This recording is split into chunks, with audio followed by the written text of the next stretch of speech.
Good afternoon, everybody. Welcome to the last Corporate Performance and Scrutiny Group of 2015. Have we got any apologies? Leanne, Richard and Jenny, I think. Yes. Okay. And yes, ACC Kennedy. Can we just go around the room then and introduce ourselves so that people watching know who we are? Dave Jones, Chief Constable.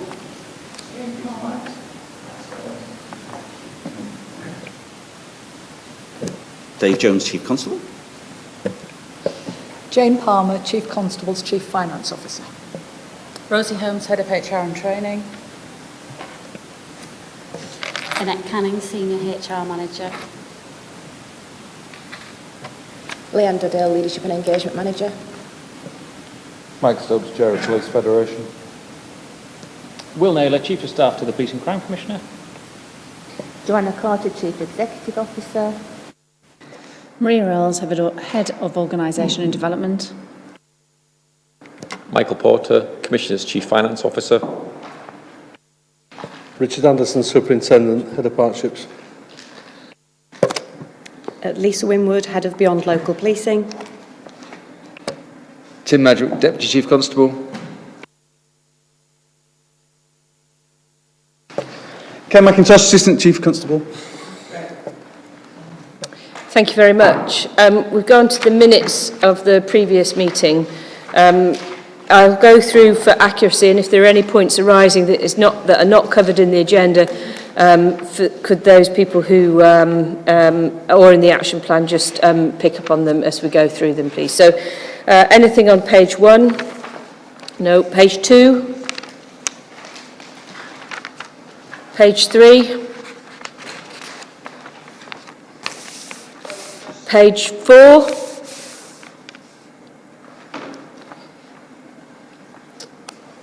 Page 5? And page 6? Nope. Everybody happy with the minutes? Okay, thank you. Can we just go through the action plan as well, starting on page 7, and then we'll come on to the public questions. Anything to report on the action plan? So action number 95?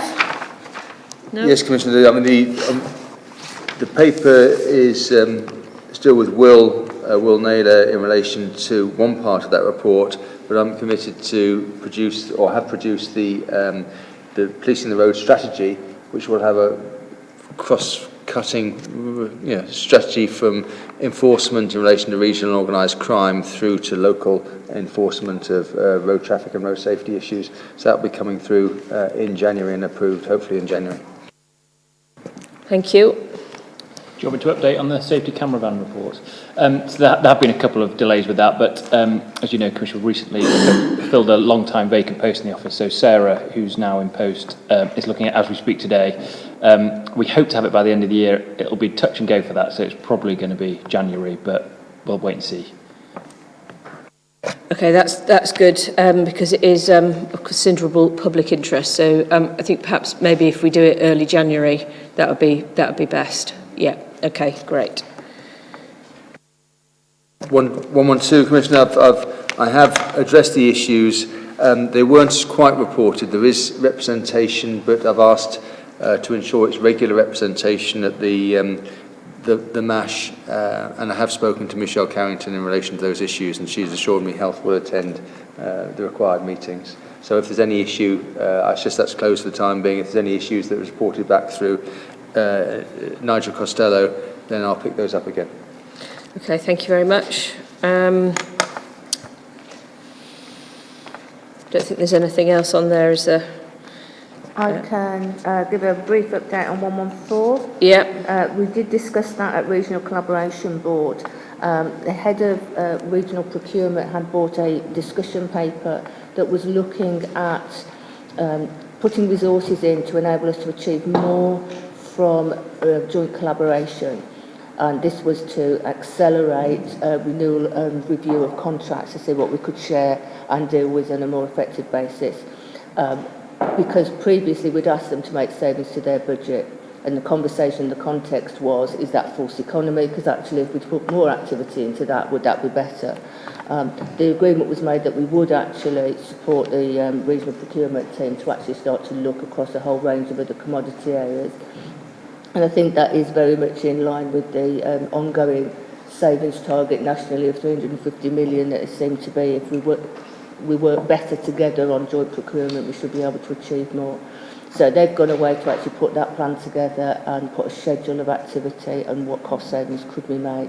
Some of it would be hard cash and some of it would probably be cost avoidance, but that would be progressing and be brought back to RCB.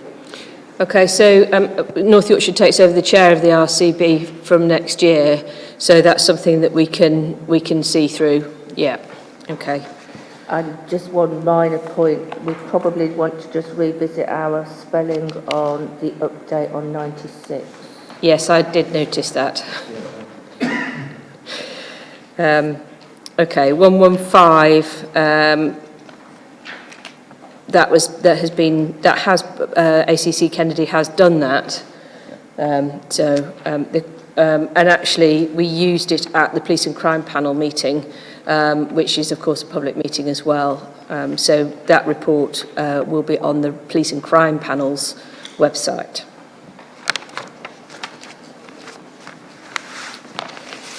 Okay, forward planner.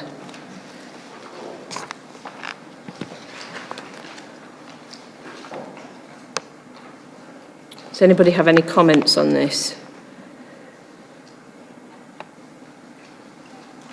No.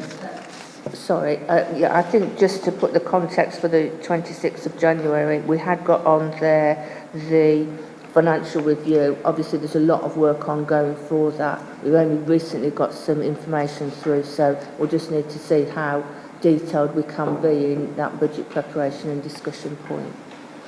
Okay. The other thing I think is that we need to revisit the vulnerability aspects sooner than is suggested on this forward planner. So I think we need to think about where we add that in as well. Yeah. Okay. Sorry, just on that, obviously this only goes up to March, which is, in the grand scheme of things, only 3 months away. What's the next annual cycle? If I could bring that to you when we discuss the terms of reference and the plans for corporate performance, delivery and scrutiny in the new year, when we look at reviewing the format, etc. So we'll look at the forward agenda at that time, if that's okay. Okay. So the main, one of the main items on the agenda today is the thematic around people first. Are you going to lead on that, Ken? Oh, sorry. We've got one question from the public, which is up there. I'll take that.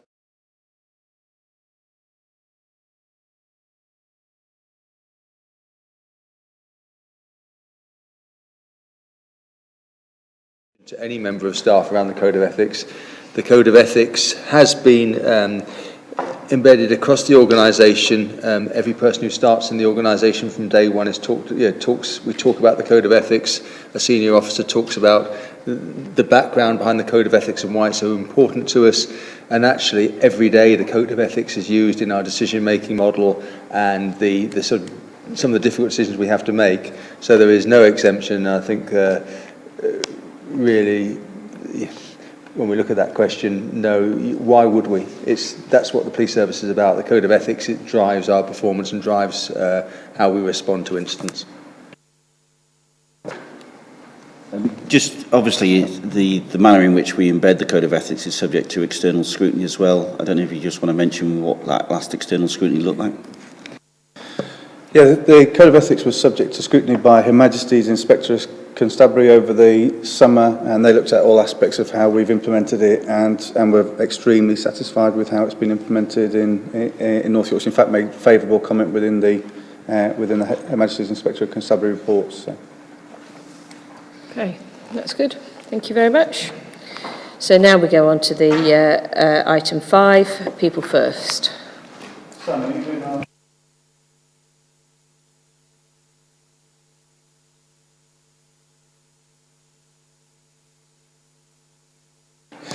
Okay, Chief Commissioner, I thought it might be helpful just to, obviously most people in the room are aware, but the public might not be, to see where this fits in the overall context of what we're trying to achieve. So I thought I'd start with that. So the first thing is, obviously we have a police and crime plan that you've developed that we are working to, and one aspect of that police and crime plan excuse me, is the People First programme. And this presentation aims to explain how we're progressing the People First programme as part of your police and crime plan. And so I'm going to start on the presentation, and then I will hand over to the HR and training team. Will take you through some more the more detailed parts of it.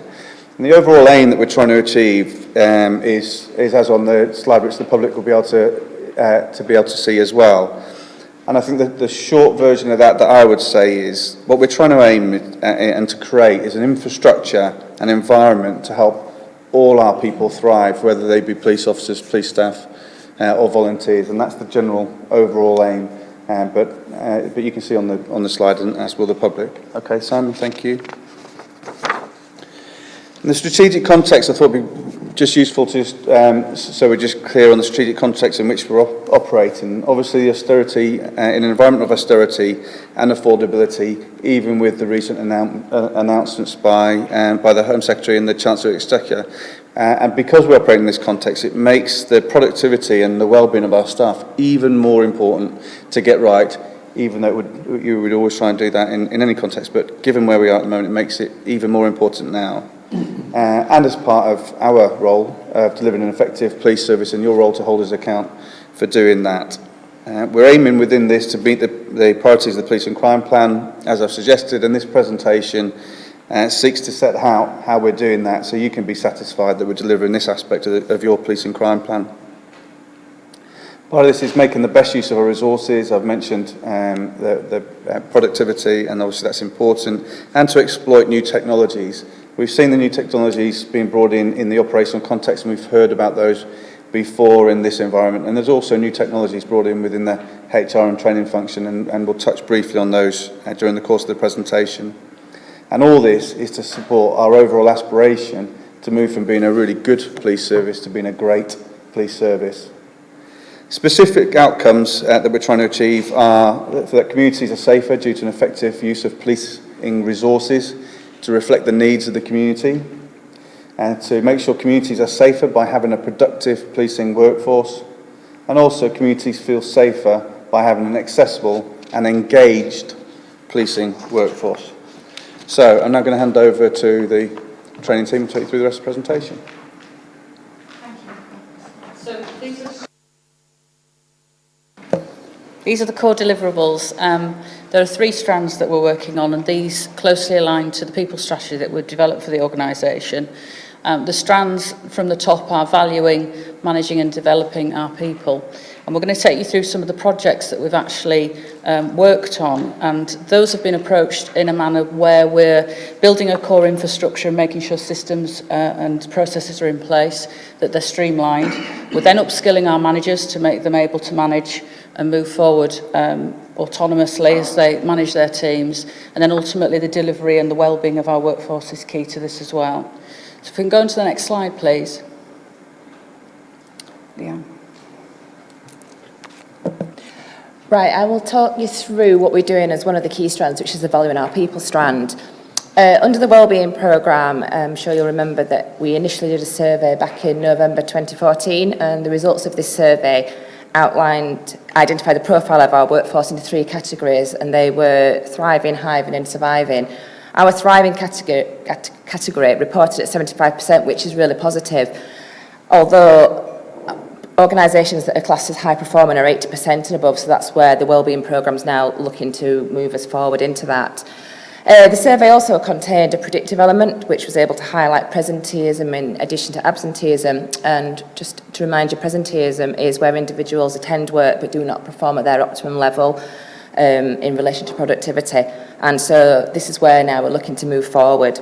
So one of the key initiatives based on the survey results was the introduction of the psychologically safe and responsible manager training. This is a one-day training programme that all individuals, that's officers, staff and volunteers with supervised responsibility, will undertake during 2016. To date, senior leaders have actually attended that, and we've got dates that are planned in right through to the end of next year. So by the end of that point, we'll have trained in approximately 500 individuals in this. We're also delivering a series of wellbeing drop-in events, and these are scheduled for various locations across the organisation, so the workforce can actually choose to drop into these events. They're hosted by Occupational Health and cover both the physical and psychological aspects of an individual's health. The events are published internally on our intranet site and will continue again throughout 2016. And finally, in relation to wellbeing, we've teamed up with Police Mutual to provide an interactive 24/7 wellbeing zone. So members of our workforce can register on the site and work through a series of online activities, set health and fitness goals and read the self-help sections for all things related to personal wellbeing, and the site can also be accessed from home, so individuals can do it outside of work as well. So then moving on to the leadership programme, as I've just mentioned, sorry. Could I ask a question? You mentioned around the drop-in events and that psychological and physical well-being. What exactly is made available to people there, and have we got a feel of the take-up? Oh, right, okay, yes. In relation to what's made available, individuals can go for blood pressure checks, they can speak to one of the occupational health, one of the nurses, and anything they want to talk about in relation to their health, they can have confidential conversations about. We've also got support there, so if people want to talk about anything that's stress-related, we do have one of the welfare advisors on hand. So again, it's confidential, but it's just available so people can just drop in. In terms of take-up, it has been really positive. We've had a number of individuals coming forward, and we've had a couple of referrals from the nurse to their GP, which has proved very, very beneficial for those individuals. So I suppose what I'm trying to understand is, obviously we had the survey, and it produced some very interesting findings, and identified that there were some significant opportunities within the workforce around productivity and ensuring that people feel supported more within the organisation. Where are you trying to get from what to what? What are you trying to get out of this? What we're trying to do is obviously upskill. The first point is to upskill the managers. There was some interesting results that came out of the survey which identified there was some work to be done with line managers, which is the first point of call, really. So understanding what are our expectations of line managers, what do we expect them to do to manage their teams, how do they recognise when members of their teams may not be performing at their optimum, and actually what the psychological safe responsible manager course actually covers off some of the areas that need to go forward. Now, just in terms of an overall objective, so when we've finished, have we succeeded or not within this programme? So we've mentioned that 75% of our staff are currently within the thriving section, so that's really actually optimum. The company that we're working with estimates a really good organisation should be in the 80s, and a phenomenal organisation will be in the 90s. We certainly hope when we finish the entire programme to be well into the 80s, and we'll be running this a series of surveys again over the years to come to test whether we're achieving that. The programme that we put together is on advice from the consultants about how they've worked with other companies and how they've managed to turn around the sort of performance that we're looking to turn around. So Mike, I've got a question for you. Obviously, the Federation has done surveys in the past, particularly around morale and those type of issues. What are your views around this programme and the work that we're doing? I'd certainly welcome it. I think you've got to look at the realities of what some of our police officers and staff actually have to deal with on a daily basis. One of the current topics that's clearly prevalent at the moment is about child sexual exploitation. When you look at the individuals who have to investigate that places a real considerable personal strain on them. You also look at North Yorkshire's record for road deaths and the officers and staff that have to go out and deal with that. So it is a question of trying to make sure that where we have individuals either through a series of events because they're working in the same field consistently, or because of what can be one-off sporadic events, are affected by what they've had to deal with, because police officers, police staff are no different to anybody else. They are human beings and they will experience natural human reactions to the extraordinary things that they have to deal with.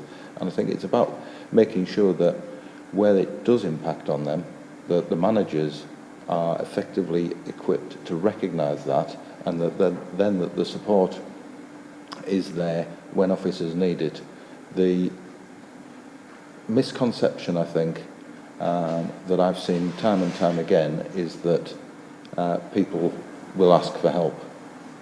They won't, and the reason why they won't isn't because they don't think that they need it, it's because they haven't actually recognised the impact that some of these incidents have had on them.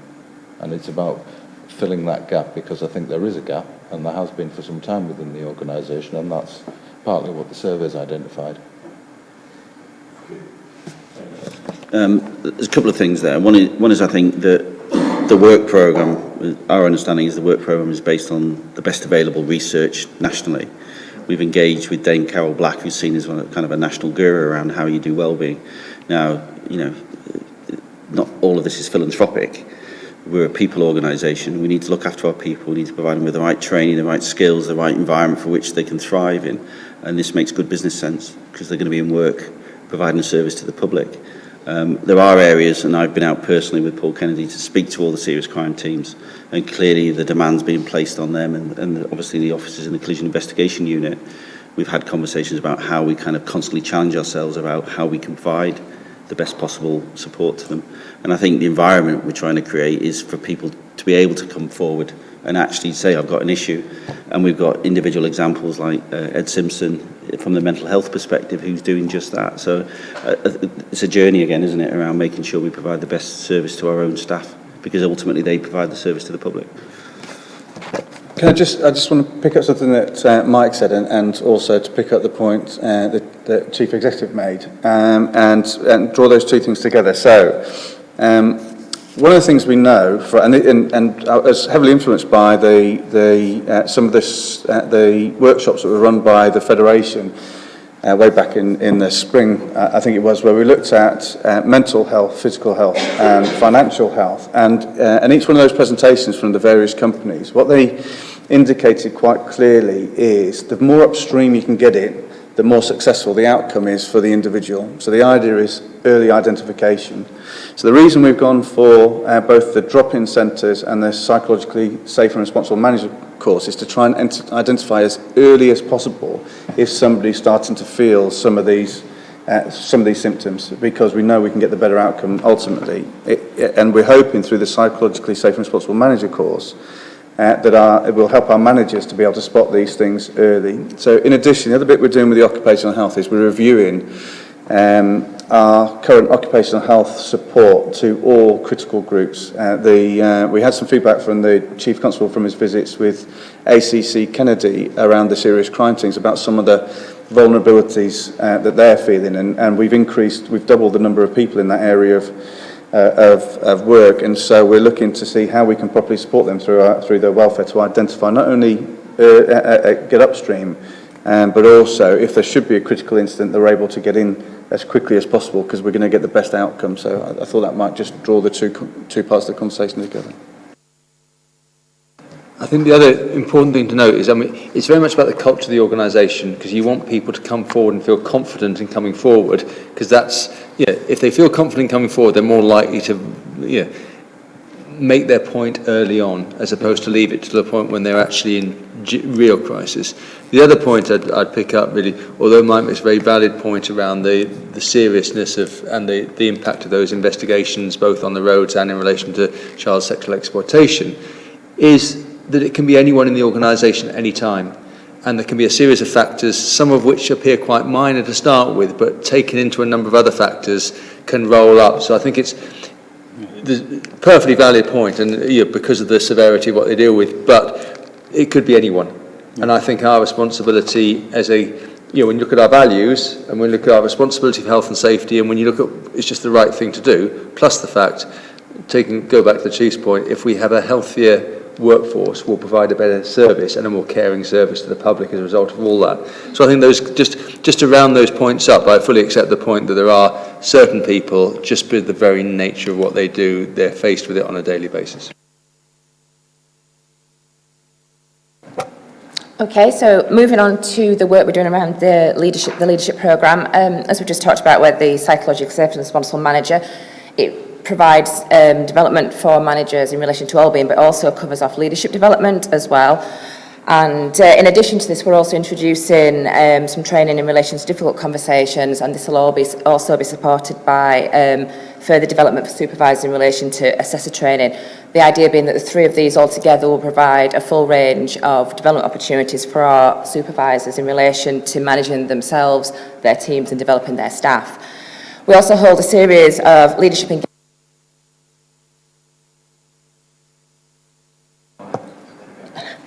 We also hold a series of leadership engagement events throughout the year, and the topics and themes are reviewed in advance. We aim to include inputs around personal, team and organisational development, and typically they would include inputs from key experts on resilience and personal awareness. We've got plans in place to provide both 360 feedback and MBTI assessments. Now these will be starting in January next year. Sorry. Can you just explain what BTI assessments are? Sorry, MBTI, that's Myers-Briggs Type Indicator. It's a psychometric test, so it's around understanding your own preferences and work style and self-awareness. Both the 360 feedback and the Myers-Briggs Type Indicator assessments will help our supervisors understand how they're operating in the environment and how they affect their teams and individuals, so that then links back into the management of that.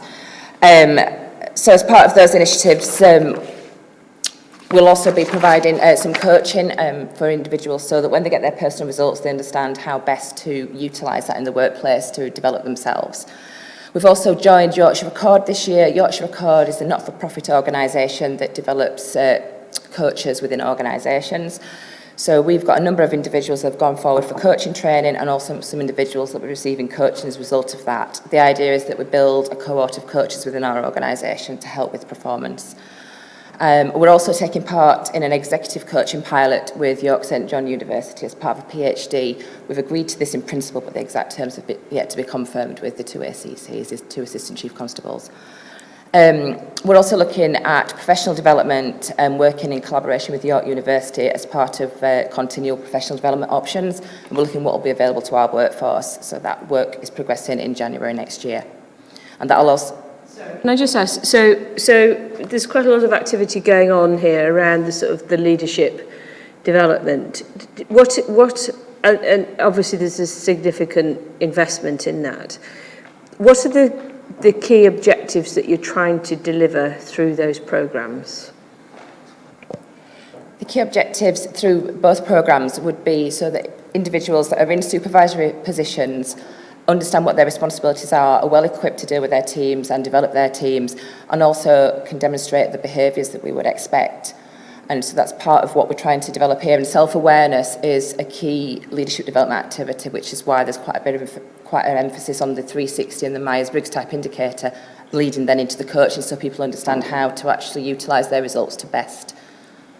So how is the organisation going to benefit from this? It'll have leaders that will have people in leadership positions that are able to manage their teams effectively, and actually when they work with the members of the public, they'll have very effective teams that are actually demonstrating the behaviours and actually serving the public to the best of their ability. I think just to emphasise what Leanne's describing, it's critical that we skill our managers with the environment, the changing environment that they're facing, the conversations they have to have. The feedback we've had from the first series of training has been overwhelmingly positive. People are saying this is the kind of training we need to have some self-reflect time, we need to understand how we operate, it then affects how I work with my team. So it might be seen as a softer side of management, but it's very critical to how we move the organisation forward. Resilience is paramount in the changing environment, with the changes that we have to bring in and also competing resources. So I think it's a really positive programme. And how does this differ from, because police officers are trained all the time in all sorts of different things, how does this differ from the training that police officers get as part of their role as police officers? You see what I mean? Yeah. I'll pick that one up, Commissioner. I think there's two aspects for this. What the police officers tend to get trained in is technical type skills, so how to manage firearms incidents, how to manage public order incidents. What we're trying to do with this programme is to look at some of the softer skills, and our sort of our key leadership style we're looking to create is what we would call the authentic leader, somebody who understands how they operate and understands the impact of that on others, and how they can be a better leader by doing that. And that's linked into the direction that the Chief's given us and the way that you run your part of the organisation, which is around devolving power and decision making to the most appropriate level. And what we're trying to do is create confident people who can use that power in an effective way. And the other side of it with the academic side is to look at how do we make sure we're continually finding an evidence basis for the decisions that we make. So we're keen on evidence-based policy rather than the other way around, and so we're trying to give people the confidence to step up and be able to do that. And a lot of that is the softer skills and away from the technical skills that we tend to train police officers in. I think part of the issue that this is seeking to address is that performance management historically has been process driven, and there is a very clear ethos behind the performance regulations, which is that the focus should be on improvement, not moving into the regulatory phase, and that's the step I think that this is trying to address, which has previously been missed in other training. I mean, for me, it's trying to affect a cultural shift. So the police service is quite a process-led, bureaucratic organisation, and actually the key to this is getting people to take on their responsibilities and discharge their responsibilities rather than having to necessarily rely on process and look upwards the whole time. So this is about actually grounding that leadership in teams to make decisions better. Would that be right? That'd be exactly right. I mean, you and the Chief challenged us some time ago now around, you've made a significant investment in technology, you've made a significant investment in some of the operational change programs. And what you challenged us to do is how do we make sure we've got the same emphasis on culture change as you're putting into technology and operational, and that's what we're trying to achieve with this programme. Thanks. Sorry.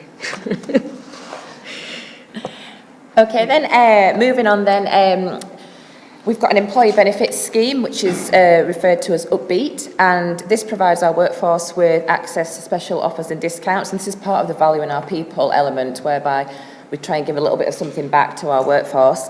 So this type of things that people can access to discounts on is groceries and household products. All officers, staff and volunteers can register on the Upbeat scheme, and the site again can be accessed through work or again at home. And I think just touching on the cultural change we just talked about there, Upbeat saw the start of a change in our culture in terms of that in use of the internet. Historically, the internet had been restricted at work, and this was a change when we launched the Upbeat in terms of demonstrating our trust and value in our workforce, and so those restrictions have now been lifted. As well as the Upbeat scheme, we also participate in a Cycle to Work scheme, and we also provide opportunities in relation to childcare vouchers for those people that wish to take part. And then finally, in terms of awards and recognition, in October this year, we saw the first annual awards ceremony for North Yorkshire Police. The event was a huge success and a real feel-good factor. It also saw us move away from traditional methods of recognition and more to a workforce nominations process based on our organisational values of courage, compassion and inspiration. And as part of this, the public were also able to vote on the finalists, and as a result of that, one individual received the Public Choice Award. We plan to run this event annually, and plans are already in place for the 2016 event, and nominations can be submitted at any time by anybody within North Yorkshire Police to recognise a colleague or member of their team for their contribution. If I just pick up a couple of points from this. So the first thing is in relation to the Upbeat Benefits Cycle to Work scheme and the intranet.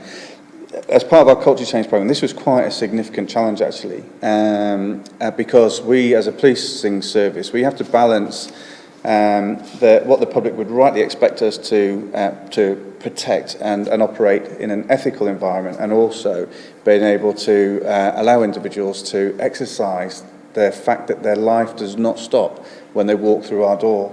And what we're trying to do is trying to find the right work-life balance for people that recognises sometimes people have to do things at work that supports their home life, and a lot of our staff, we know, do a lot of their work whilst they're at home as well. So this is to recognise that, and this was actually a significant culture change that went across the organisation, when people were saying, can we really do some of these things whilst we're at work? We're saying, yes, it's entirely appropriate. Don't abuse it. If we abuse it, that's why we have the disciplinary process. And actually, nobody has. We haven't taken anybody down a disciplinary route for abusing any of this stuff, because people use things responsibly. And I think in the past, we've maybe had an approach where we've restricted a whole load of access to things because of a few people who'd abused it, as opposed to the challenge from the Chief Constable in the environment you're trying to create for us, Commissioner, which is around turning that around.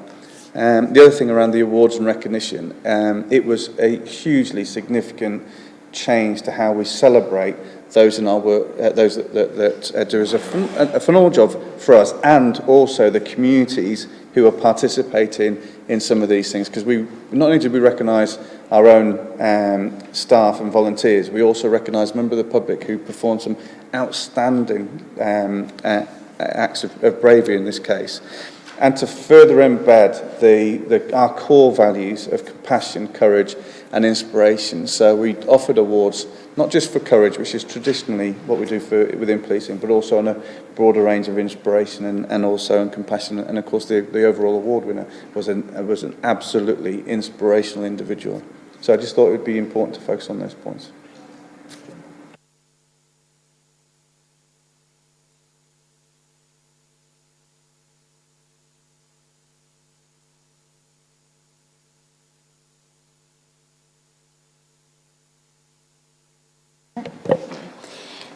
If I could just take us through the first few points on the key deliverables under the Managing Our People strand.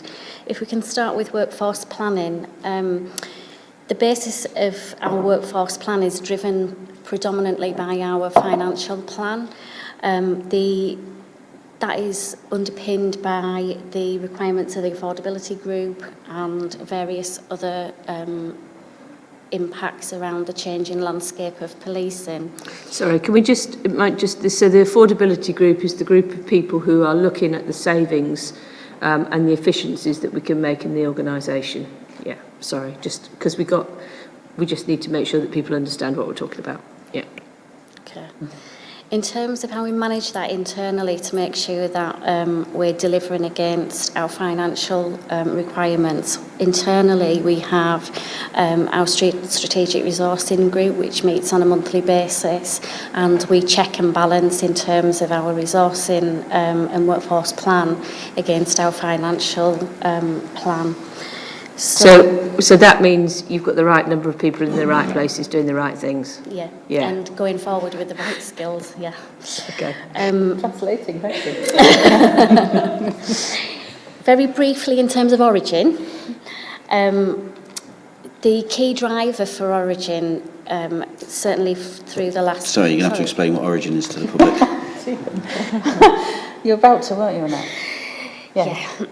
Origin is our people platform, and basically there are a number of dimensions to that, whether it is in terms of managing their hours, their activity in terms of their rotas, whether that's personal information, their sickness, attendance, etc. The key driver for Origin over the last few months, really, for quite a while now, has been in terms of increasing our flexibility for our workforce, not just from a manager perspective, but from an individual perspective as well.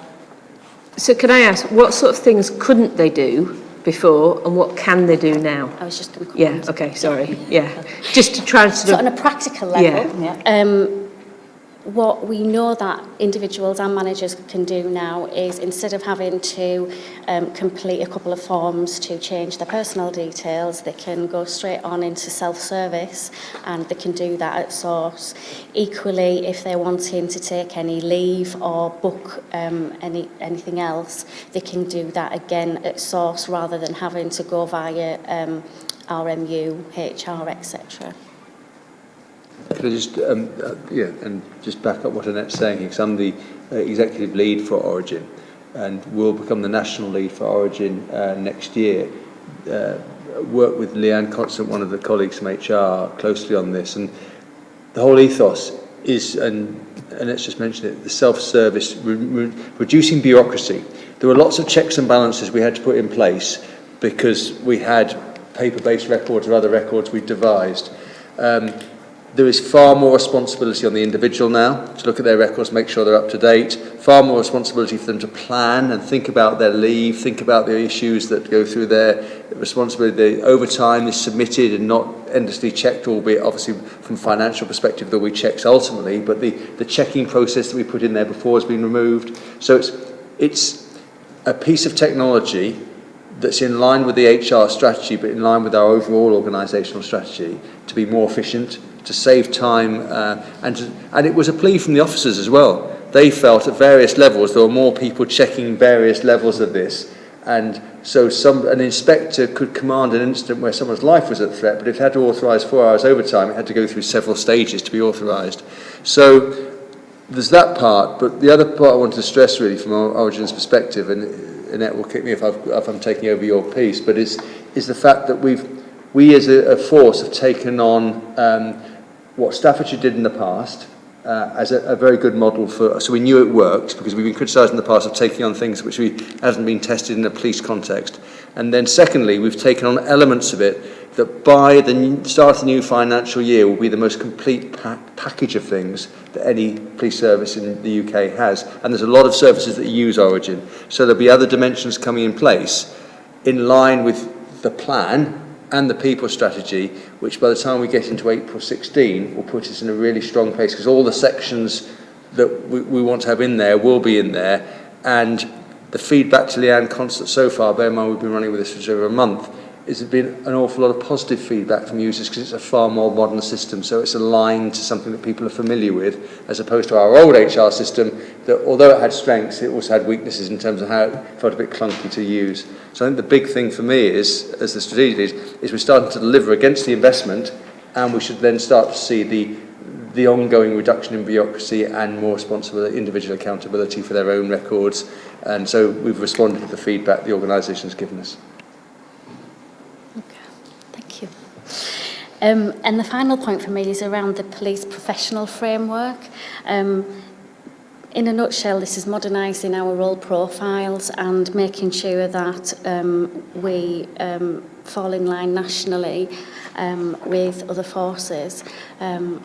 We've done quite a lot of work in quite a short space of time to make sure that these are now compliant, and I think from feedback we've got those online now and published. So these are job descriptions, essentially? Yes. And why is it important to do that? So fundamentally, the job description is made up of several aspects. There's elements of qualities, there's what they call national occupational standards, which are countrywide. So it means we can align and baseline some of our role profiles, particularly in the policing environment, so that we can understand our skills requirements for national requirements. It starts to baseline things and keep things all on a common platform. It's very much needed for the promotional aspect of policing, because that's the hub and that's how you work through that process to become promoted. It's a new system that's in place. And I think the language has changed and modernised that I think we'd all welcome, so it's trying to make it a much more user-friendly system. We are moving forward. If I could just step into the review and performance element, it will massively underpin any appraisal or performance management that we do. What we're seeking to do alongside the Origin platform is to build an electronic version that self-populates information for you, again reducing bureaucracy, process removal, paper removal. So all these things are the stepping stones to build a much more slicker process for all the different aspects that we're trying to take forward. So we're really keen to progress it, and that Origin module will hopefully go forward in the new year, which will provide us the benefits of bringing in electronic appraisal systems. So it's all sort of packaged together. On a more simple basis, it's also to determine that people get paid the right amount of money for both their skills and their contribution.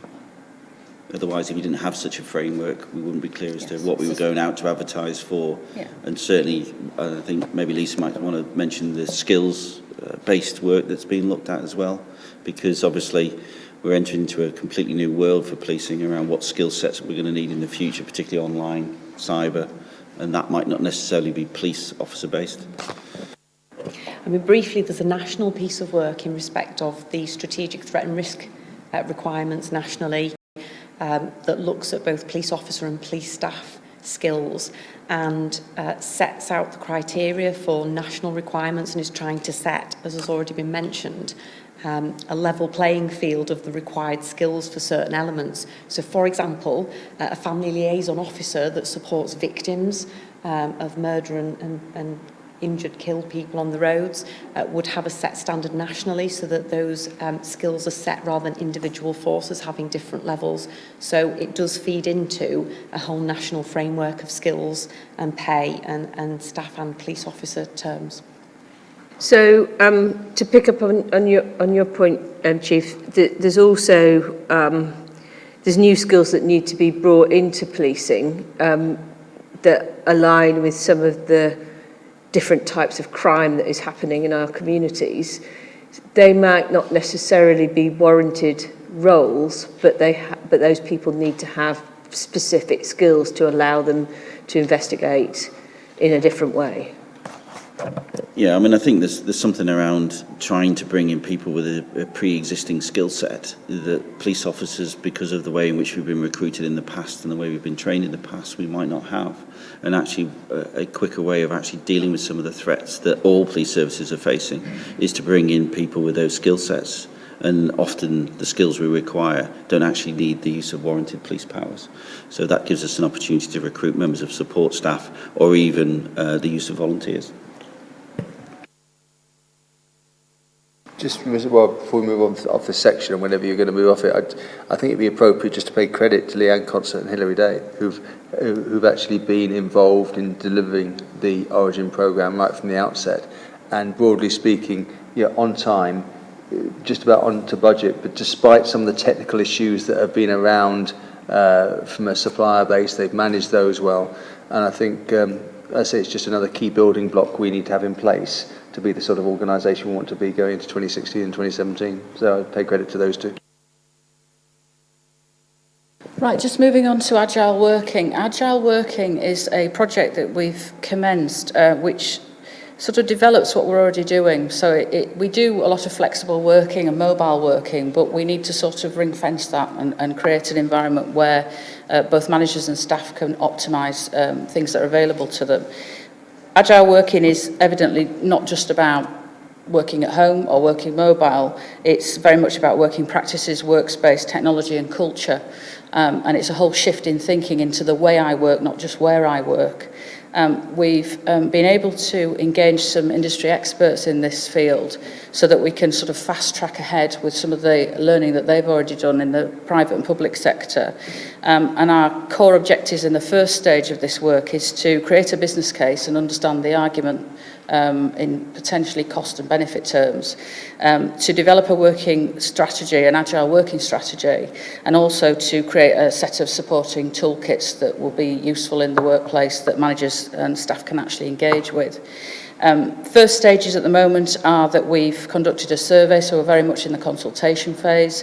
We had a good uptake to the workforce survey. We've conducted focus groups. So what sort of things were you asking in the survey? So we very much asked about how people felt about the concept, because we'd put limited communications out. We wanted to understand what people thought about this. They'd probably heard about it elsewhere. So what they thought about Agile working. But they might not understand what agile working is. Exactly. So we put some information out that gave them it's actually here.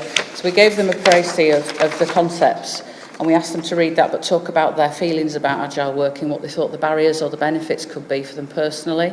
So if somebody wanted to have a more sort of flexible way of working, so they might sometimes want to work at home, they might sometimes want to work from a different location, so you were asking people practical questions around that. Yeah, what we're trying to do is create a baseline to understand how the workforce feels about it and what the gap analysis is really. We focus on technology aspects, so we're trying to understand how confident people are in the use of technology.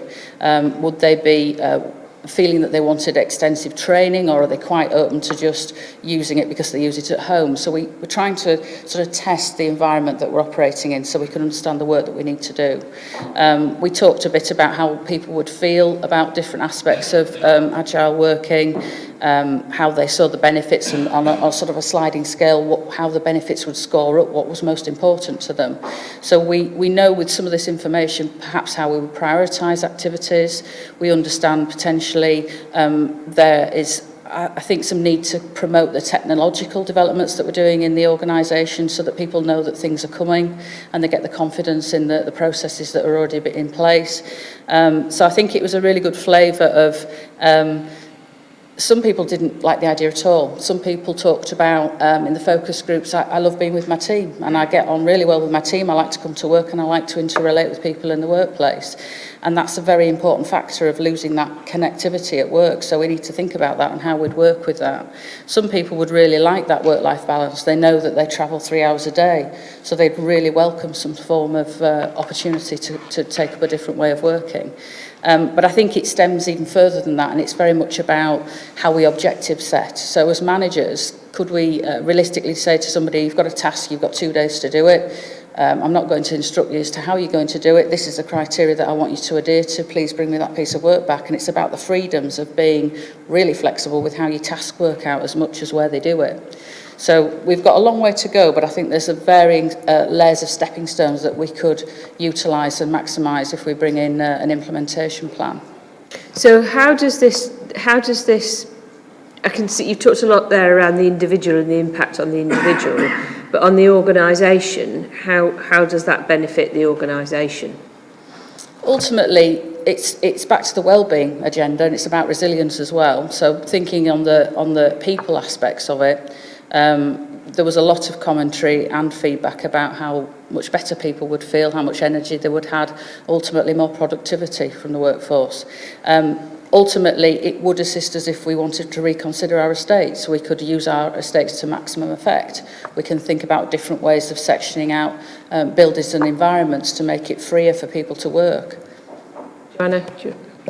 Yeah, just to sort of build on that point, really. When we take a subject-specific area, we sort of delve into the component parts of it, as you've done. But I always need to take things actually back to, so what we've got in the police and crime plan in the first place is those overall objectives were clearly set out.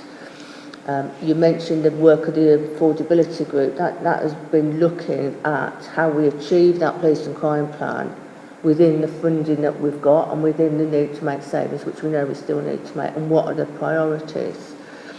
It's very difficult, I think, probably in these forums as well, to then articulate how all these different pieces come together. They certainly do for me, else we wouldn't be supporting the fact that we're putting investment into various things, but we've said we want to put more proportion of that budget that we've got into workforce, into people, into actually delivering, as opposed to estates. Actually, to have a different sized estate that is more cost effective to run, we don't want to need as much space. So, from my side, the discussions around the agile working is how can we support people to work in a different way that actually promotes their well-being, delivers a better service for the public, and enables us to not need so many buildings. Part of that is where we need kit and IT equipment to enable people to work in a different way, which is part of that substantial investment in kit and IT. Part of it is working more with partners so that we can co-locate with them.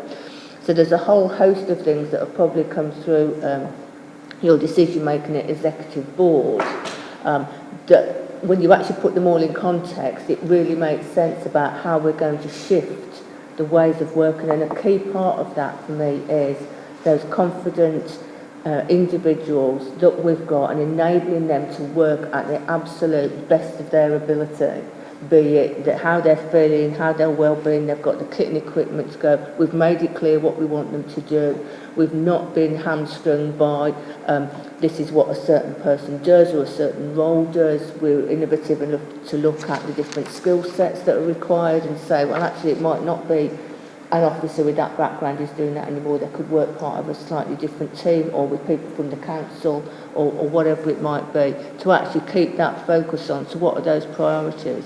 But I think a key point that was picked up on some of the discussions earlier in a meeting that you had was the Chief starting to articulate some of those other emerging risks and how we actually make sure that all of this resource and the skill set is focused on those priorities for the future. So I think this is a real supporting programme that enables us to shift over time.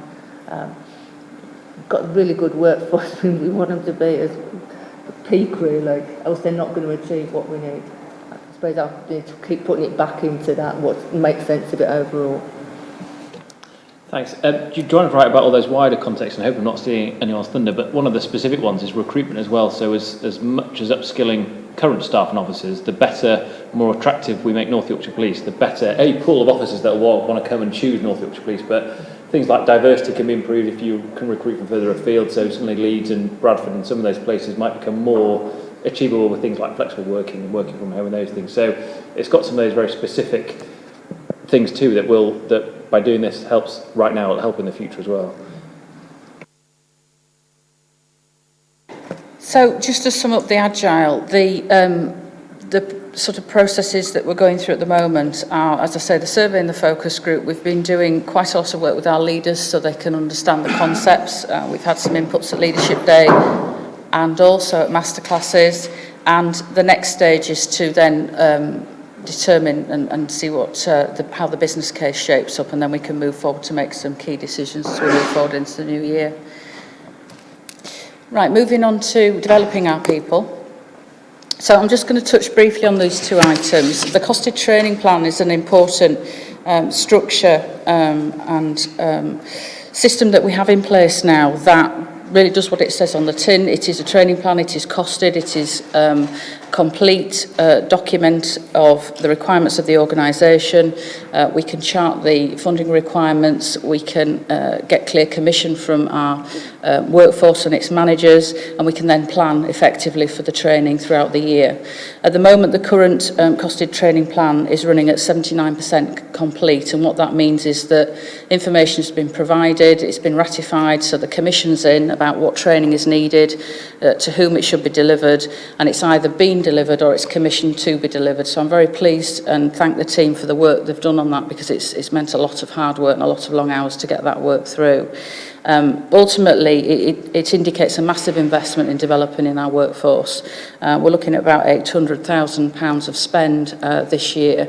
I would suggest that we had quite a plethora of information coming through that potentially had been waiting to come through. So I think we had quite a big amount of bids that were put forward the year that we're in. We're planning already for next year, so we're asking in terms of initial mandatory and professional training needs, again, what are the requirements of teams, individuals as we move forward, and we'll be putting together a more comprehensive system and document for next year to make it even more streamlined. But ultimately, there's about 1,200 delegate places been assigned in this last financial year, which is no mean feat, but it means that we're skilling our workforce to be able to do the jobs that we require them to do. So I'm very pleased for the engagement within the organisation to work through that, and then also the training team to deliver that and get that information out. All this is overseen by a training commissioning group at which operational and support leaders are there, so we can have discussions about prioritisation, and it also gives us an opportunity to think about how our shift-based training days, which are core to the policing, frontline policing element, we can understand what the organisational needs are and plan that out throughout the year, and gives us some real structure to what we're doing. As I say, the next year's is already being formulated so that we can understand the costs incurred and start to plan that out for the next financial year already. So very pleased that that's progressing, but it's a developing thing, both in understanding in the organisation and actually practically applying it. 2 parts to one question. How are we ensuring that what we deliver is effective? And how are we challenging ourselves that we're delivering it in the most effective way? We have an evaluation strategy, a training evaluation strategy that's in its infancy, but it pulls together activity that's already ongoing. So we do a lot of sort of first level evaluation within some of the training delivery that we give. And within the training commissioning request that we do, it's quite a structured document that asks individuals, what are you trying to achieve, what are your objectives, what targets are you meeting, what skill sets, what is this going to do for the business. So right from the outset of a commission of a request, we're focusing the requester to understand what is it that we're trying to achieve, what will change, what will be different. So that links to the new police professional framework and the skills and the behaviour aspects? Yes. Okay.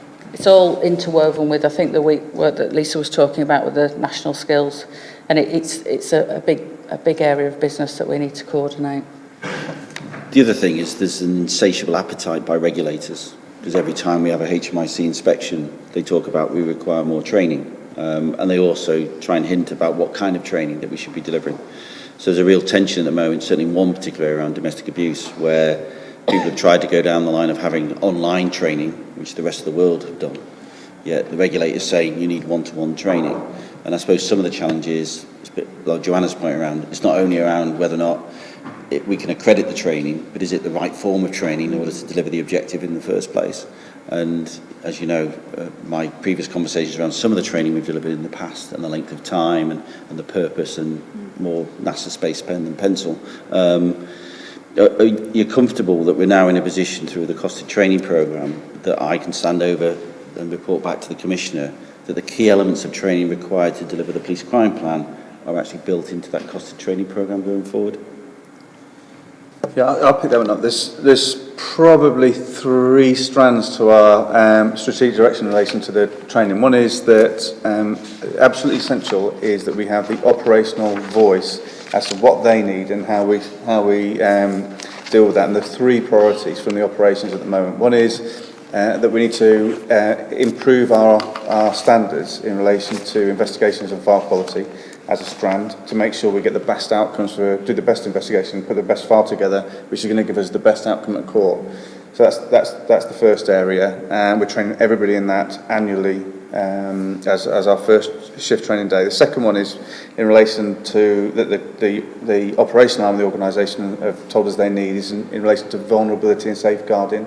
It's a key priority for us. It's a key priority for yourselves, and so we've delivered a training on both of those things to the entire workforce, planned and organised by the people who lead in this area. And the final one is prevention and early intervention, which is about getting ahead of it in the first place, and that's currently being delivered. So the first element is understanding that what the requirement is from the operations. The second element is some of the housekeeping, which is the stuff that Lisa mentioned, and that is understanding what our requirements are for making sure our staff are skilled up to exactly the same levels are expected nationally. So, and you mentioned, you gave a couple of examples of that, and we're building that into our costed training plan to make sure that all of our staff are not only properly trained, but have been assessed and accredited in that role, so they're properly safe. And the third element, the final element, is you mentioned there's just the volume of training that's coming at us from various sources. We have, and don't ask me what the acronym stands for because I don't know, and sorry to the public who are watching, I don't know what it means, but we have our online e-learning tool is called NCALT. That's the bit I don't know what the acronym stands for. It's NCALT. And we've challenged the training team to try and one of our training managers and also our one of our IT trainers to go out and find me a different solution that's better. NCALT is a really clunky solution that looks like it came out of the sort of 80s. If it were a phone, it would look like one of those bricks we used to carry around. What we're after is something that's modern. For an organisation that's increasingly bringing people in who are used to self-learning, like my son he will not read any instructions that come with a product. He'll just go on YouTube and find out somebody else who's used it, find out how's it so. We're trying to challenge that. Now, we've spoken to the College of Policing. Our thinking is way ahead of the College of Policing at the moment. They want to slightly change NCAT, which is not what we want. We want a far more social media type platform where people can share organically. And so we've got some products that are in development that we're looking at and to consider whether they're appropriate. So in those sort of 3 ways, we think we could then satisfy you, Chief, that you're delivering what the Commissioner's asked us to deliver with the Police and Crime Plan. I think the other thing is, again, for the public, is on the basis that we talk about £800,000, but that's to deliver the training. That's not the abstraction from delivery of service to the public. And it's the balance between, if you think training is expensive, try ignorance, and things not getting them right, not providing the right level of service to the public is fundamental.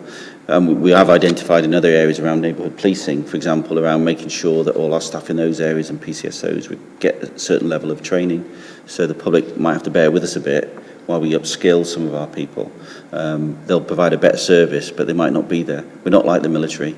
You know, we're either fighting or training. We're fighting all the time. And that's what as we develop the electronic learning solution, we're linking into the mobile data. So your investment in mobile technology means that we can do training whilst officers are out on the ground, visible in the communities, as opposed to a classroom-based environment. So we're trying to make sure those 2 things work together to make sure we maximise that investment. I'll help out the ACC. National Centre for Applied Learning Technologies. With the wonders of Okay. I mean, I think it's a bit like painting the Forth Bridge, isn't it? That training is continuously needed. Final one. I think the upskilling managers we covered quite thoroughly earlier, so... Can I just, do you mind if I just say a couple of things just to finish off? So just a couple of things I want to say is over 80% of our total resourcing is people. And because of that, it's absolutely vital that we make sure our people are healthy, they're supported, and they're productive with the appropriate training for their roles. And the final thing I'll say is, I'd just like to say my thanks to the team for the work they've delivered last year. They're going to hate me for saying this because they were very nervous about coming here today because we're quite a scary... They're already hating me right now, I can see it in their eyes. We're quite what's the word? You said scary. Scary. We're quite a scary group of people, but I'd like to thank you for the work you delivered over the next year and the work I know you're going to deliver over last year, and the work I know you're going to deliver over next year, so thank you very much. Thank you.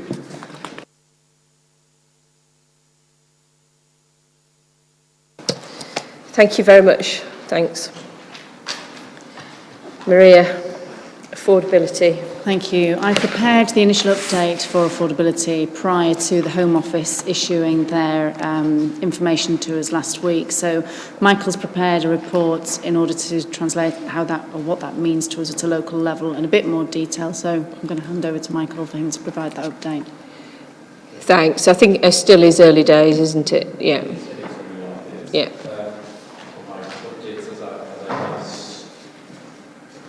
As I can at this point in time.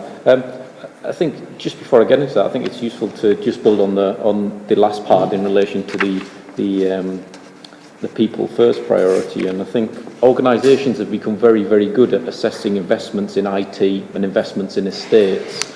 And we've historically, I think, always thought of staff as a kind of costs and liabilities as opposed to assets. And I think the investments that we can make in our staff should never be underestimated, because you get marginal productivity gains or marginal improvements will have such a significant impact, more than probably any investment we could probably make in IT and estates. And I think an awful lot of organisations are starting to get that now, but the more they can invest in their staff and the marginal improvements they can make on productivity will have such significant gains for them. And I suppose that feeds into the financial side of things, because we do have difficult decisions to make in terms of what our priorities are and where we'll invest in the future. And I think it would be useful for us over both this meeting and the following meeting just to provide that financial overview and the high-level information that we do have at this stage for our plans and the like going forward. So I produced a paper for members of the Police and Crime Panel to provide them with some context in relation to our financial position, as was the information that we were provided from the government in relation to the comprehensive spending review, which is the indication from the government about their context from a financial perspective about where they want to spend their money over the next 4 or 5 years, and how that may impact on us based on the information that we were provided at the time. So in terms of the context, up until 2015-16, so the current financial year, we had seen a reduction in the government grants that we get of around about £18 million. So in real terms, we're talking about £26 million worth of reductions in government grants, which is around about 30% of the amount that we currently or previously received from the government in 2010. And as we move forward, I think it's important to bear in mind that whilst the comprehensive spending review probably going forward isn't as bad as we thought it could have been, it's unlikely to be able to unpick any of those previous reductions that we've seen. And so I think whenever we're making our decisions going forward, we have to bear in mind that we've already had some significant reductions in the funding that we've got available. And a lot of the plans that we've got and a lot of the things that we want to do are to be able to deliver those things that we were previously having to do anyway. We certainly haven't got to a position where we're going to have significantly more money going forward than we currently have. It might just not reduce. So I think that's the broad context. I think the document sets out some of the significant areas of investment that the government has stated in part of the comprehensive spending review, and that there are going to be significant areas of investment and change in relation to policing. There was talk about the investment of £1 billion into emergency services. There was talk about investment of £1.65 billion into closer collaboration between police forces on specialist capabilities like firearms, cybercrime and child sexual exploitation. There's another £500 million that is going into counter-terrorism. So the significant amounts of money that we should be going into policing in the future years. I suppose what we need to understand is the impact on that will have on us locally. Since I've written this paper, we have been given our funding settlement for 2016-17, and what's going to happen from a government grant perspective is we're going to see a 0.6% reduction. That equates to about £400,000 reduction in the amount of grant that we received moving from 2015-16 to 2016-17. The government's talked about the settlement for policing as a whole being a flat real settlement, and the assumptions that they've made when talking about that is that they've assumed that the local element of the council tax bill that comes to policing will increase by 2%, and that the underlying tax base will also increase by 0.5%.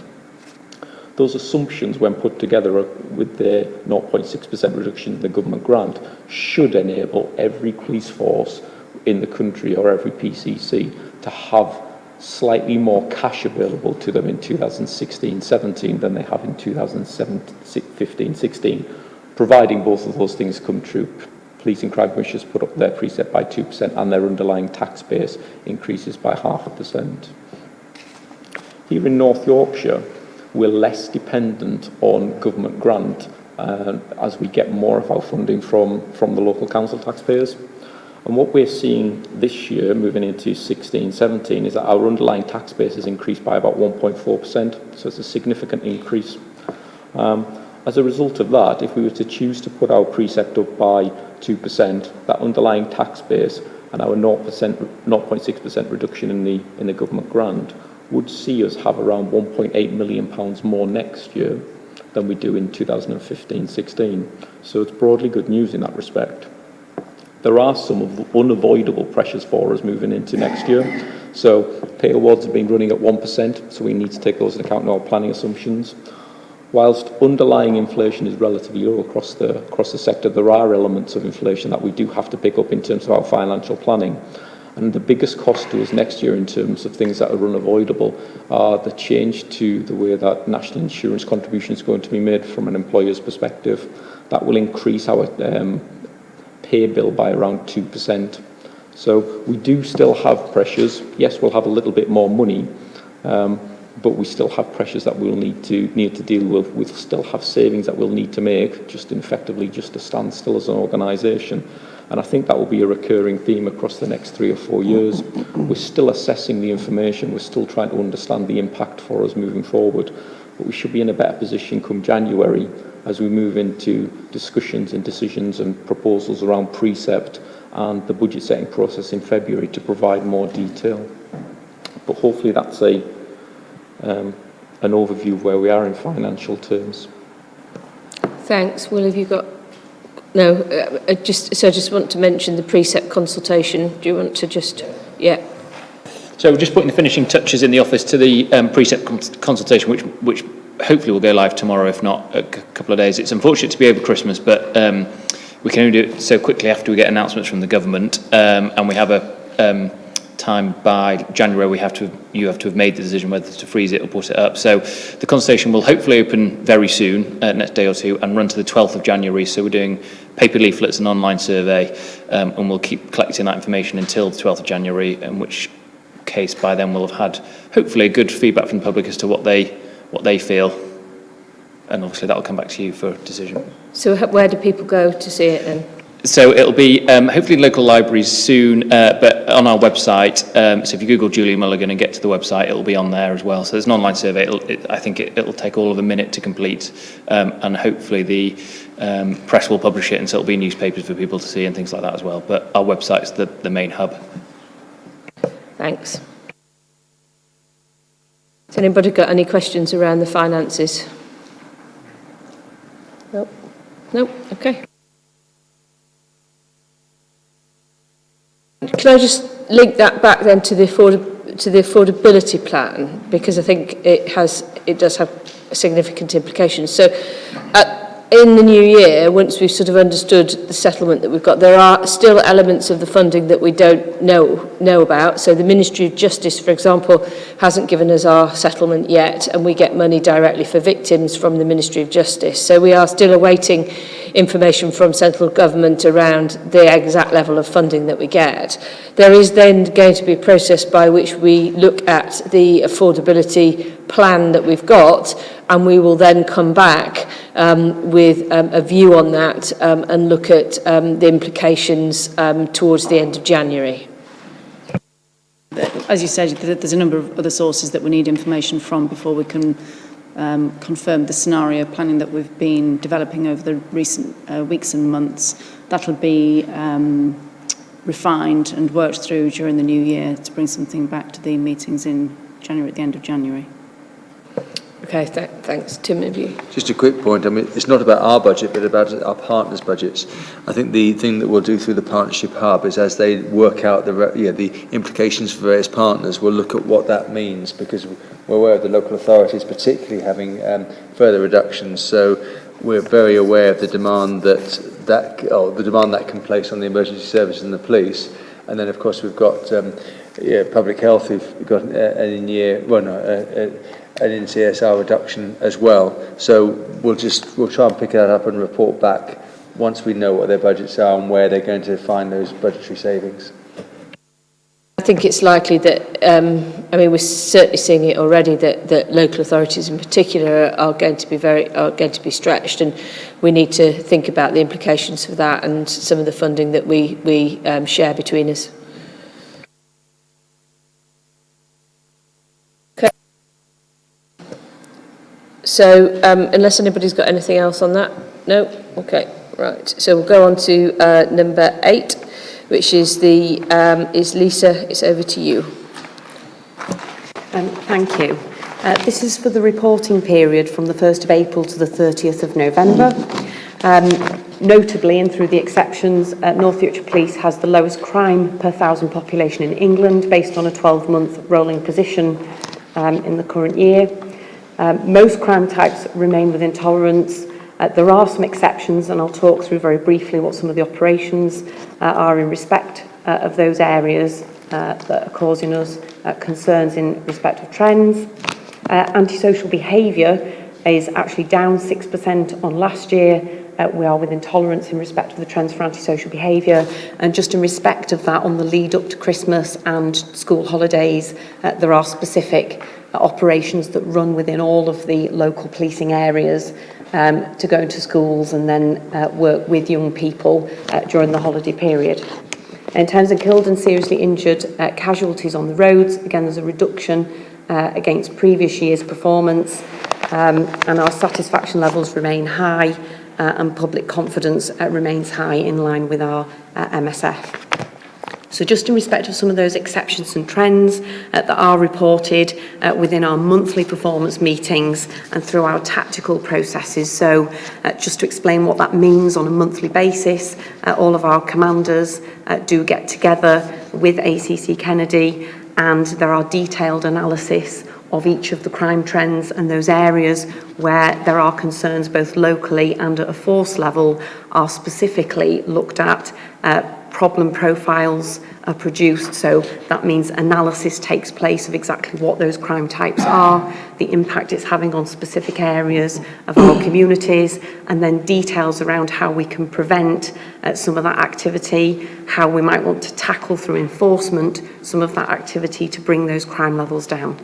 So just looking at some of our exceptions, which broadly are around acquisitive crime groups, which is burglary dwelling, other burglaries and theft, criminal damage, and violence with injury and violence without injury.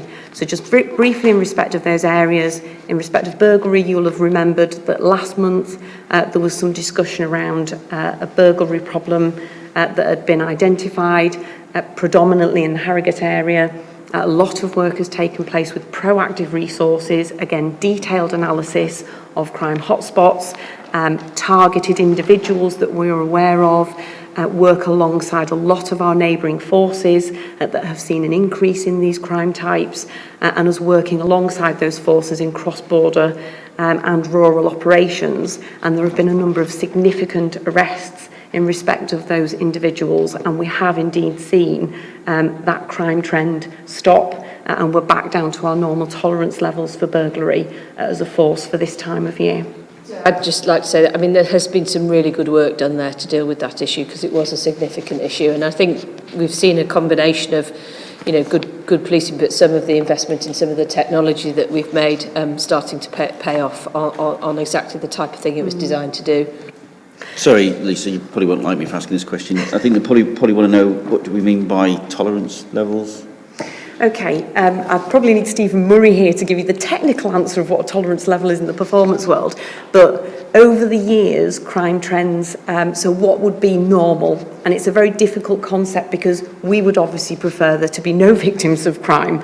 But within normal levels nationally, and it's looked at through most similar family of forces and also on a national level, what would we expect to see in an environment where we're not in a zero crime society? So what would be the norm for us? What would be above the normal level that we would see at that particular time of year on that location? And what would be a low level of crime for us, and what has caused that? So we talked earlier about a report being produced about what might impact upon certain crime types being higher or lower than we're used to seeing. And sometimes they're environmental factors. There can be factors around the management of recidivists and sentencing, for example, or at certain times of year, or certain incidents that occur that might affect those normal levels that we might expect to see in society at that time of year. So specifically, as we said, operations in respect of burglary and theft across different areas of the county, but predominantly the Harrogate problem was a focus for our proactive resources, and we've seen that have some impact. Onto criminal damage.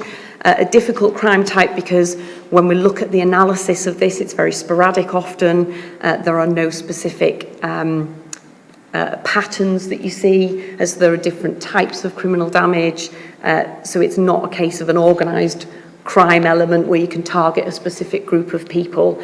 It tends to be an ad hoc area of business for us, but having said that, there are a number of specific operations running in the Scarborough area where we have seen some trends, and we're working closely with partners. So Castle and North Bay that have seen a trend in that area have got specific operations running with partner agencies to tackle hotspot areas, work with communities, and more specifically there are some alcohol and tobacco seizure operations ongoing to support vulnerable adults, because that's linked in that particular community to some of the criminal damage elements that we've seen. So we're trying to do specific targeted work where we can see that there's a trend in that particular crime type. Moving on to violence with injury, again, a lot of work around licensing is going on in most of our communities, and work with partner agencies in respect of nighttime economy and violent incidents that are being reported. I think Stephen Murray has looked at some analysis in respect of this, and some of that element has been attributed to change in counting rules of crime types, whereas harassment offences might fall into this category when they previously didn't. So some of it might be as a result of our recording standards, and again the 72-hour is now to 24-hour recording, and I think some forces have attributed their increases to initial reports being crimed before we've actually got into the detail of the type of crime that's occurred, and we've got an opportunity to investigate. But again, there are ongoing operations. In particular, York and Selby, we see a trend, and Operays and Op Safari are continuing to run closely with British Transport Police in respect of alcohol-related visitors to York City Centre that are causing an increase in that crime type. I've just got a question, Lisa. Just on, in here, it talks about harassment notices. Are those HINs? I've never heard them called Yes, HINs, they are, aren't they? Say so, Yes, yeah. they are. Police information notices, but at NYP they're called harassment notices. Yeah. Yes. Okay, so there's been quite a lot of criticism of the way that they've been used nationally. Certainly, I think one of the committees in the Houses of Parliament looked at their use. Have we done, and I've certainly had people come into my surgeries expressing some concerns around the way that they've been used. Have we done an assessment on their use and the impact that they're having? Because they can have more profound impacts than they might seem at face value. Off the top of my head, I'd have to go away and have a look specific. If Will has the answer. Yes. Both in situ. So Detective Superintendent Costello did some work on that, and so of our office. So there was a report waiting for you in a couple of days just before Harriet leaves her role that will give you some insight as well. But it's essentially been a joint piece of work theoretically. But yes, there has been. For very general background, North East Police use a lot less pins than most of the forces, but having said that, it's very difficult to find out how forces use pins because it's not FOIable, it's not in the public domain. So that Home Office, Home Affairs Select Committee report looked at 3 forces, but they're the only 3 that essentially now have their information in the public domain. Not many others do. So it's quite hard to benchmark externally anyway. But North East Police seem to use a lot less than most. And if you're issued with one, does it then have any impact on things like CRB checks and those type of things? Because again, as far as I know, and it's difficult. So the DBS team, Disclosure and Barring Service, when they look at these, it's effectively up to the staff member. So if they think that it's relevant, then it will come up on an enhanced DBS check. But if it's a straightforward DBS check, no, and only in an enhanced one if it's relevant. So if you got a pin, for instance, for I don't know, harassing an older person, and you're going for a job that had nothing to do with that, then it might not come up. But it's seen in context, effectively. That person doing your DBS checks looks at all sorts of information and include what they think is relevant. So it's kind of on an individual basis, really. right, well, I look forward to seeing that report because I think it's quite an interesting area. I think is the College of Policing looking at it as well? Yes, they're looking at it much more strategically about how they're used and if they can be improved, and it's things like having different names in different forces, and there isn't really a benchmark or consistency at the moment, so they're looking to try and get that in somehow, and if it can be improved, and I think the name's going to be changed and all sorts of things. I think they're quite far on with it, actually. I do know a couple of years ago in respect of how we're recording harassment warnings and then how do they go on to people being issued with harassment notices. There was a piece of work done in force in respect of the use of niche and storm to actually record when somebody has been given an harassment warning that then goes on to actually somebody reports further harassment and you move into the legislation area of prosecution and investigation. I mean, it's interesting, particularly around domestic abuse cases, when partners can use them as controlling devices if they're not looked at from both sides of the equation properly, and that's some of the issues that we've certainly come across.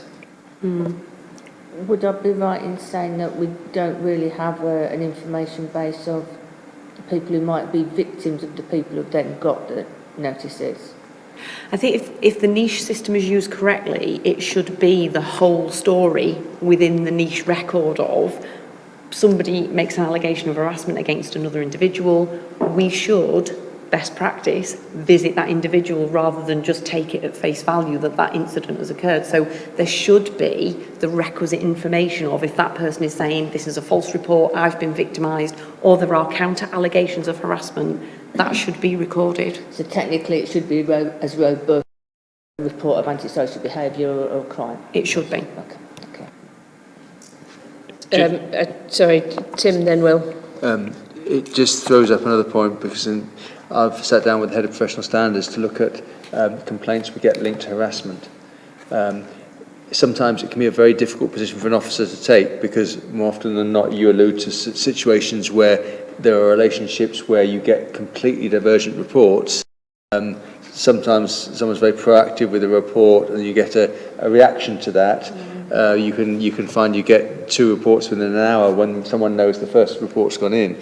So it does take some skill to manage through that process, and our general philosophy across the board is to believe what we're told from victims. So again, when you get 2 people claiming to be victims in the same instant, that it's an issue that I've asked Maria to look at to see if we can tease out any best practice as a result of what we expect officers to do. But it is a classic where they're in a difficult position, particularly if 2 people are adamant, and even more difficult when they get their families are split and their families are inside one side and the other. So I'm not saying there's a perfect answer to this, but I do have some empathy for officers who are put in that position because they are usually the person both sides turn against when they don't get the satisfactory response they're after. I've just got to, it's also difficult for officers sometimes because a pin should be used when there's only been one harassment incident. If there's been a course of conduct which is anything more than one, then it goes down a different route again. So it's quite a complicated kind of relatively small part of policing, and it's quite a complicated one. So it's quite a good thing North East Police don't use many, because by and large harassment cases have more than one issue, i.e. course of conduct, in which case it goes down a different route altogether. So it is quite one of those quite complicated pieces of legislation. It also has no legal standing, which goes back to that DBS check. The legal standing of them is interesting, particularly on the implications that it can have for people. Just raise that DBS issue, and then just in terms of, I have responsibility for DBS as part of information management, and we will get and considered in some detail what we hold as records. So it's not just criminal records, it's what information we hold, and we have to do threshold checks around what the implications are for an organisation who that individual may be wishing to join. And by and large, our process is that we do have to consider disclosure, albeit we say this isn't a recommendation or any other issue, this is the information we hold.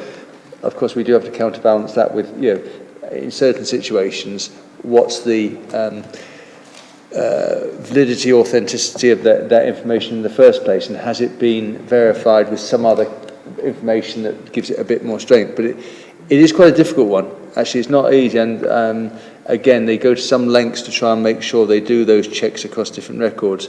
I don't think there's a perfect answer, to be fair, because on the one hand, we're encouraging people to come forward and talk to us at early stages. I think we just try and have to be as wise as we possibly can and go back to things like the code of ethics and what's the right thing to do.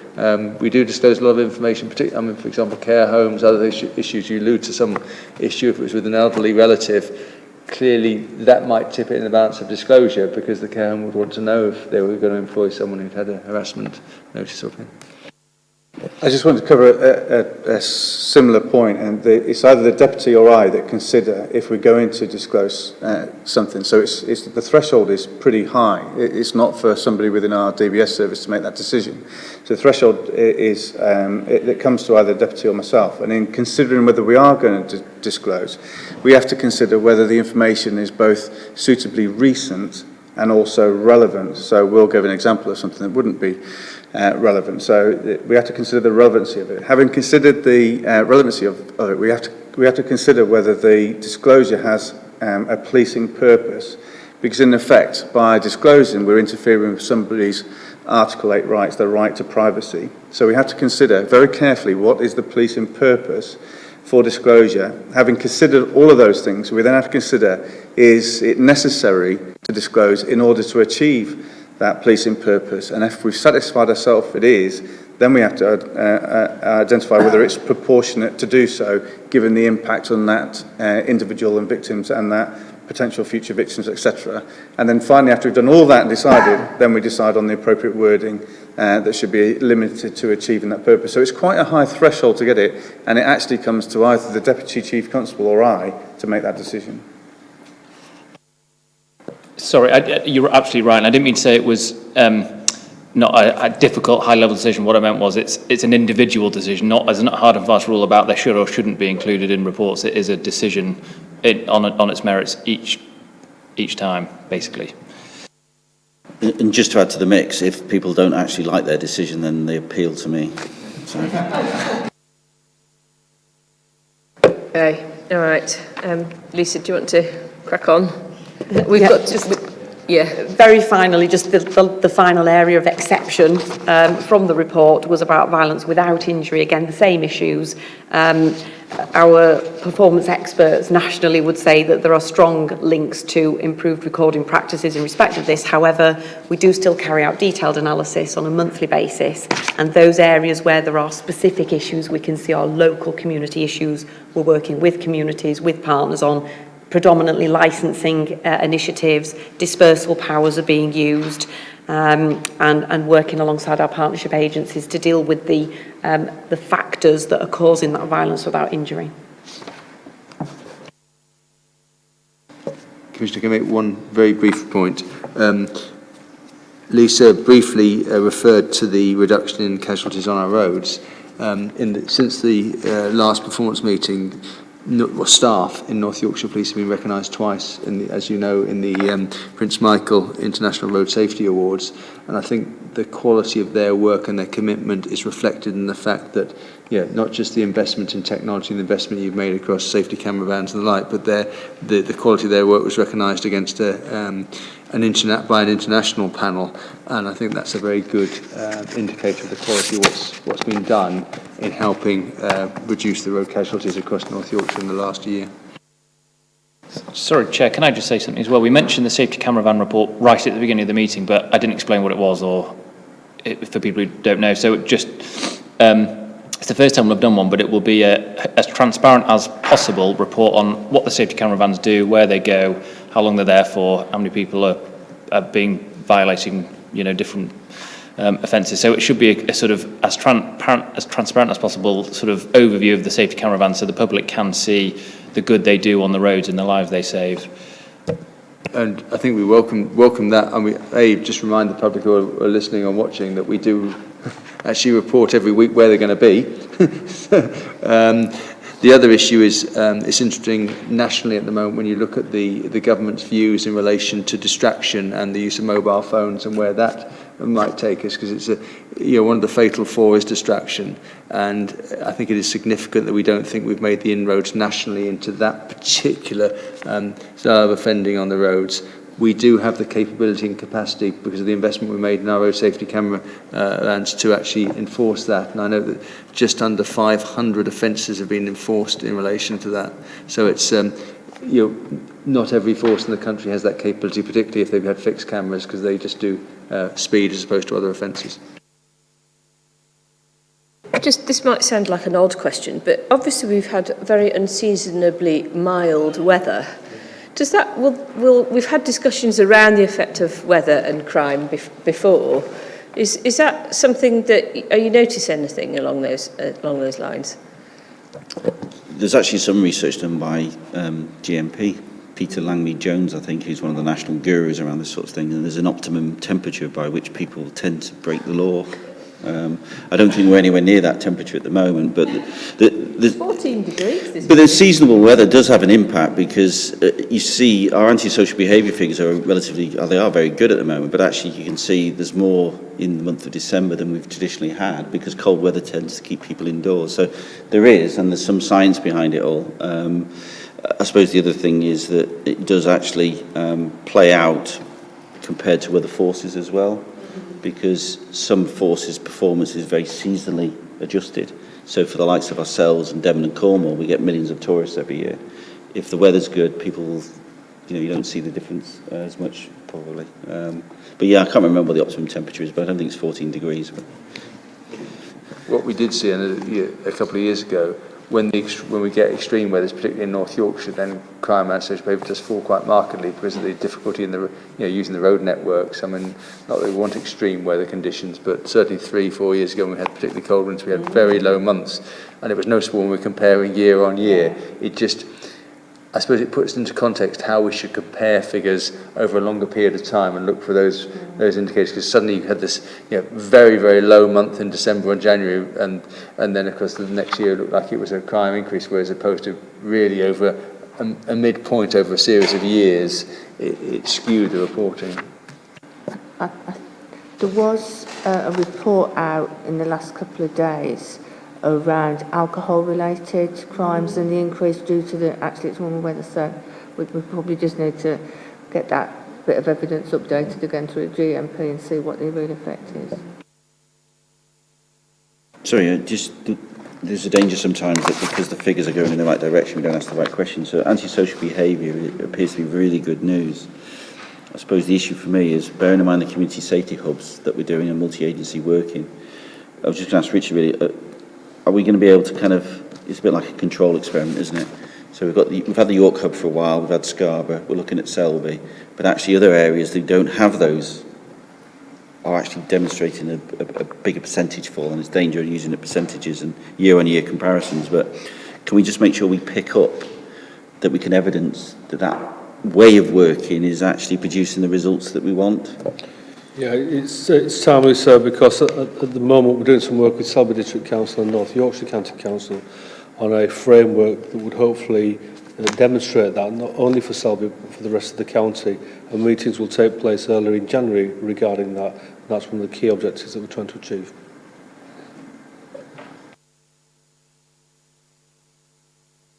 Just another question, sorry, on the difference between the ASB and crime. It is interesting that there is a marked difference between them, and obviously there's been a greater focus on recording. Has there been some transfer between antisocial behaviour and crime in terms of crime recording? How can I put this? In the good old days, what you used to find was that if criminal damage went down, antisocial behaviour went up, and it was a means of actually looking at the crimes and the figures in a particular way. Apart from the ones that Lisa's mentioned, where they would traditionally have been recorded as antisocial behaviour, like the harassment warnings, there was an actual piece of work that I asked for from the Force Crime Registrar to check that our criminal damage was going up and our antisocial behaviour was going down. Were they linked? Now, the reassurance coming back from the Force Crime Registrar is that's not the case. Which is good news. I suppose the issue for me is I just need to make sure that the journey we're on through the multi-agency hubs is actually producing the results. And that we'll pick that up in the new year.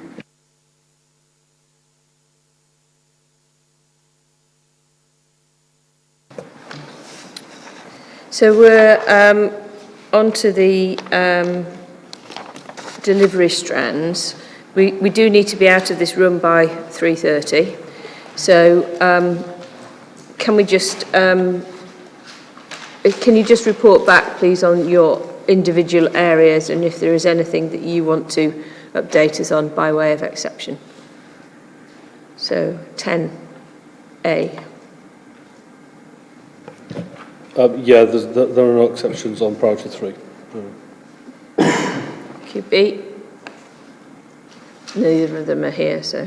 Sorry, 10B, sorry, Chair. As part of the board that I chair, I have asked to look at some of the victims' work in more detail early in the new year. So they're doing some evaluation work around part of that. But I know I've had conversations with others as well in relation to that. So Leanne and Jenny are coming back in terms of the new year with that piece of work. So okay. I'll link in with the Chief Executive as well in relation to that. Yeah. Okay. So people, sorry, next one is transforming the organisation. So I lead on that, and there are no exceptions, and neither are there for People First, which we've just done today. Yeah. Just on those, there's just two things again around sort of cultural indicators about where we're trying to get to. We fitted the first MORDS geographical sort of black box in effect into police vehicles in the month of November. By the end of February, we're hoping for all our vehicles to have this data, which again is a critical part of how we're trying to transform the organisation. So that's good news, they're starting to go in. And the other one on Friday, we did a first video conferencing. We were at York, we spoke to Scarborough, Harrogate and headquarters. Really, really good kit. And again, just starting to demonstrate to the organisation that we're actually delivering on things so they can touch and feel the change. And certainly from Al Day's perspective, who's the commander at Scarborough, that's going to save him a good journey for quite a lot of meetings, and hopefully the organisation will embrace that new technology. Good. Richard, the last one's yours. Yeah, I mean, there's no exceptions listed. I think it's just worthy of mentioning the developments around mental health with the reopening of the 136 suite for people who are detained under the Mental Health Act at Bootham. So that's positive news. And discussions are ongoing with partners about future commissioning of street triage services now and into the future as well. And I see that Priority 7 is a main session in February, so hopefully we'll have some more details about some constructive discussions that have taken place around that. Okay, thank you very much. Joanna, did you want to come in? Just to quickly mention that we have very recently been notified that one of the areas of medical support via custody, for custody provision and detained people, is going to be transferring not to the NHS but back to us. There was a piece of national work done over 2 years where NHS were going to commission this. We got a letter telling us that's not going to happen anymore. So we need to work out exactly what is going to happen on that one. But we know as much as anybody else. Right. Okay. I mean, it was disappointing. Bear in mind, it was 18 months, 24 months worth of work to, and a number of our staff have put a lot of effort into getting to that point. So we still don't understand exactly the background, albeit that we've got to pick that up. On a more cheerful and positive note, though, Together York, which North Yorkshire Police are involved with in the City of York, and again a national award in terms of care, which looks at a cohort of people who are the most, some sense the most vulnerable, but the most frequent users of public service in the City of York. And some of the accounts from people they've worked with is quite heart-rending, really, in terms of the fact the first time they felt as if a body has listened to what their actual needs are, and the fact that some of them we've seen significant reductions in their call for public service, not just in police but A&E and others. So we are committed through all of next year until the following end of the next financial year, actually, to work with them to see if we can continue to make that difference for those vulnerable in the city. Thank you. Deputy might be able to confirm, I'm not sure if it was available at the last meeting, it was just the lack of no usage of Section 136 in custody, and it was all been at places of safety in November for the first time, was it something? Yes, I mean, it was the first time that we can recall that there was colleagues and anyone listening will recall that we've done a huge amount of work and a huge amount of pressure nationally and regionally in relation to the fact that in the past, a couple of years ago, we took everybody who were arrested under 136 in the Mental Health Act to a police station, occasionally to an A&E facility. And so, from memory, I think the figures were around 350 to 400 in a year.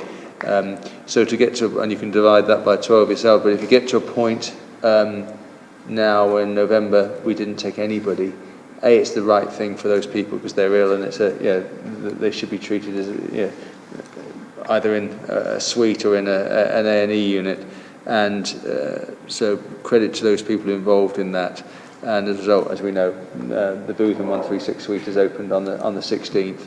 I think more telling on top of that is the additional work we've been doing with street triage and additional mental health support, because we recognise it's a key element in driving demand.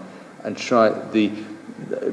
when Lisa was talking about the performance figures, it is interesting to see that what we categorise PSW, those social welfare type calls, have increased.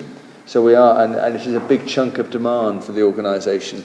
So it's really interesting that work we're continuing committed to doing.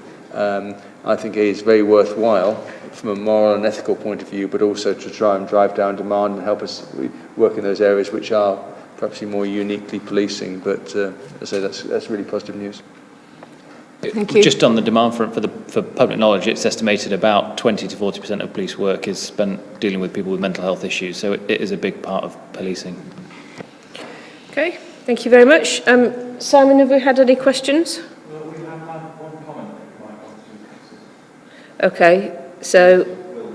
In relation to the follow-up question from the one that he asked before. Okay, all right, so we'll just deal with that in a second. I just want to say thank you very much to the police and staff of North Yorkshire Police for all of the work that they are going to be doing over Christmas and New Year in advance, and to say thank you very much for all of the work that they've done over the past 12 months. I certainly know that the public of North Yorkshire hugely appreciate it, so thank you very much. Okay, so pause.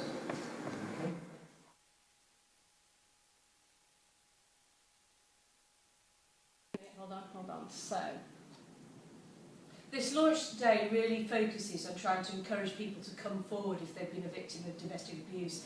And the police and IDAS really want to hear from people who may be in communities where they haven't heard about services or where they feel trapped by what's going on to them. So please come forward and talk to IDAS if you need support. Anybody who thinks You are now connected to the Stop Hate line. This call may be recorded. Stop Hate UK is a national charity. We've existed for 20 years, and the service that we provide within North Yorkshire is a 24 hours a day, every day of the year helpline service. I say a helpline, that's available via telephone, but also via text reporting, web chats, email, online form. We even do things like BSL interpreted reporting. We have dedicated email methods whereby a call that comes to us we record on our systems, and then we share that within one working day with supporting victims, so the information is there ready to be used by that organisation to be able to look at additional support that may be available.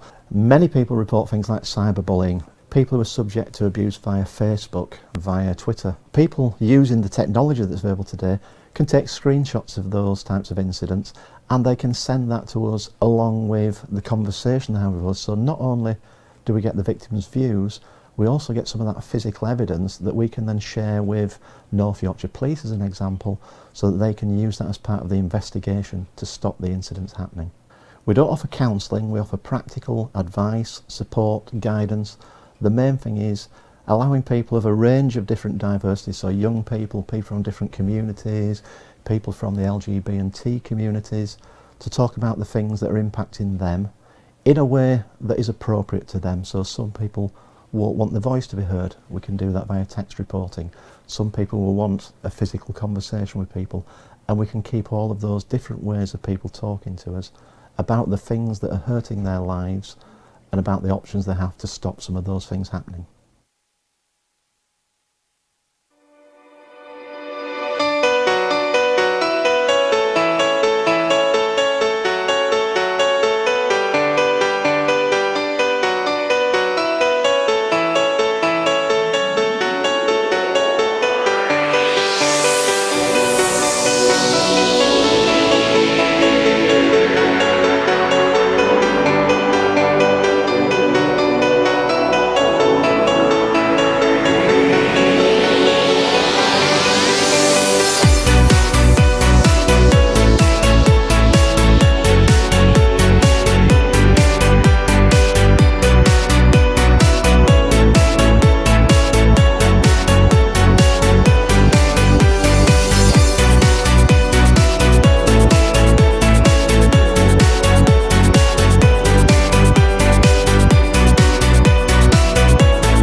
If you have been a victim of crime, you can receive support directly by calling Supporting Victims on 01904 669 276 or by emailing help@supportingvictims.org.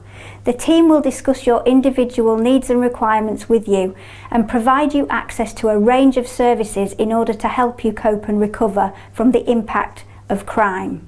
Remember, you can receive support by calling 01904 669 276. Hold on. So, the launch today really focuses on trying to encourage people to come forward if they've been a victim of domestic abuse. And the police and IDAS really want to hear from people who may be in communities where they haven't heard about services or where they feel trapped by what's going on to them. So please come forward and talk to IDAS if you need support. Anybody think You are now connected to the stop. Okay, so we've had a number of other questions from Twitter, which we'll respond to now.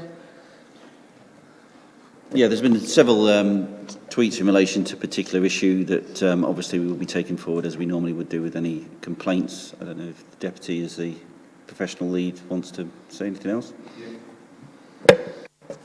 We'll pick those up and then we'll deal with those according to the regulation, according to the standard we deal with any complaint. Okay, well, thank you very much for making us aware, and they will be processed as normal. Yeah. Okay, then, other than the date of the next meeting, I think that's it for today. Thank you very much. Thank you.